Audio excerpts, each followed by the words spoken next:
গোলকধামে কিংবা মর্তধামে একটি বিষয় কিন্তু একেবারে সমান।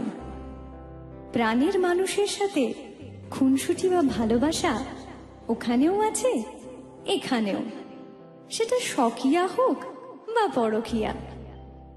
তা একদিন ছুটির দিনে রাধা আমার সকাল থেকে সাংসারিক কাজে ব্যস্ত। স্বাভাবিকভাবেই সে অনেক বেশি ক্লান্ত। এমন সময় কৃষ্ণ গেলেন তাকে মিষ্টি কোলাহলে বাঁধতে। গিয়ে তিনি কি বলছেন রাধাকে?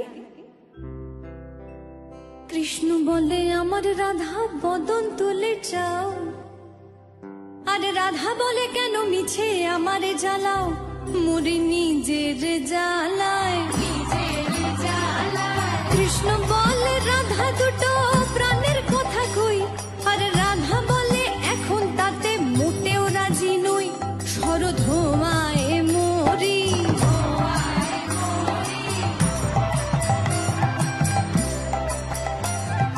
কৃষ্ণ বলে, সবাই বলে আমার মোহন বেনু। আর রাধা বলে, ওহো শুনে আমি মরে গেনু, আমায় ধরো ধরো। কৃষ্ণ বলে, পিত ধরা বলে আমায় সবে। আর রাধা বলে, বটে হলো মোক্ষ লাভটি তবে, থাকার খাওয়া দাওয়া।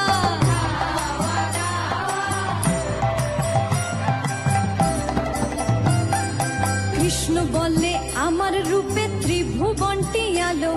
আর রাধা বলে, তবু যদি না হতে মিশকালো, রূপ তো ছাপিয়ে পড়ে। কৃষ্ণ বলে, আমার রূপে মুগ্ধ ব্রজবালা। আর রাধা বলে, ঘুম হচ্ছে না, এ তো ভারী জ্বালা, তাতে আমারই কি।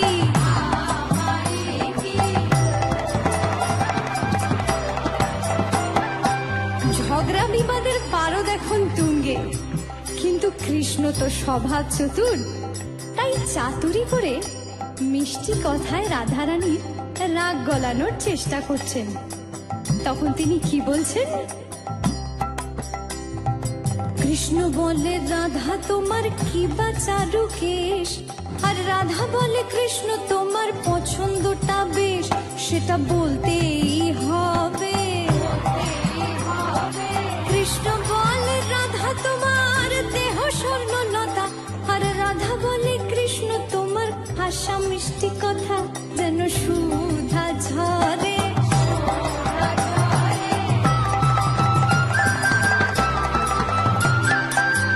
ঝগড়া কোলাহল বোধহয় এবার আস্তে আস্তে মিলনের দিকে যাচ্ছে। কি বলছেন কৃষ্ণ? কৃষ্ণ বলে, এমন বর্ণ দেখিনি তো কভু। আর রাধা বলে, হ্যাঁ আজ সাবান মাখিনি তবু, নইলে আরো সাদা। কৃষ্ণ বলে, তোমার কাছে রতি কোথায় লাগে। আর রাধা বলে, এসব কথা বললেই হতো আগে, গোল তো মিটে যেত। রাধা কৃষ্ণের মিলন হলো ঝগড়া বিবাদ শেষে।